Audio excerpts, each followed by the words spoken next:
नांदेडमध्ये माहूरला बाबूराव कदम साहेब यांच्या माध्यमाने आरोग्य शिबिराचं आयोजन त्या ठिकाणी केलेलं आहे आणि त्याचबरोबर काही शाखांचं उद्घाटन नांदेडमध्ये आयोजित केलेलं आहे. त्यासाठी जो आहे आज दौरा आहे. केंद्रीय मंत्रिपदाची तुम्ही सुद्धा शपथ घेणार आहे. अशा पद्धतीच्या सूत्रांची माहिती आहे की तुम्ही शपथ घेणार आहात केंद्रीय मंत्रिपदाची.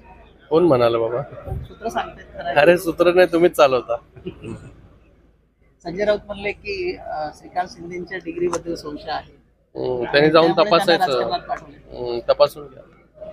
रोहित पवार आज मुख्यमंत्र्यांची भेट घेणार आहे. शेतकरी कर्जमाफी व्हायसाठी त्यांनी आंदोलन केलं पंढरपुरामध्ये. शेतकऱ्यांसाठी नेहमीच निर्णय जो आहे हा युती सरकारनेच घेतलेला आहे. NDRFचे नियम बाजूला ठेवून जे आहे हे शेतकऱ्यांना मदत असेल, कृषी पंपाचा विषय असेल, कर्जमाफी असेल, या सगळ्या गोष्टी ज्या युती सरकारने केलेल्या आहेत. आणि आज विरोधक जे आहे हे त्यांच्या वेळेस शेतकऱ्यांना ज्या काही गोष्टी द्यायच्या होत्या त्या कधीच ज्या आहेत हे आघाडी सरकारने दिल्या ना. पण युती सरकार जेव्हा सत्तेमध्ये आलं तेव्हा शेतकऱ्यांना कर्जमाफीपासून सगळ्या योजना ज्या आहेत हे देण्याचं काम जे आहे सरकारच्या माध्यमाने झालेलं आहे. आणि याच्या पुढे देखील सरकार जे आहे पूर्ण सहानुभूतीपूर्वक विचार जो आहे हा शेतकऱ्यांचा करत राहणार.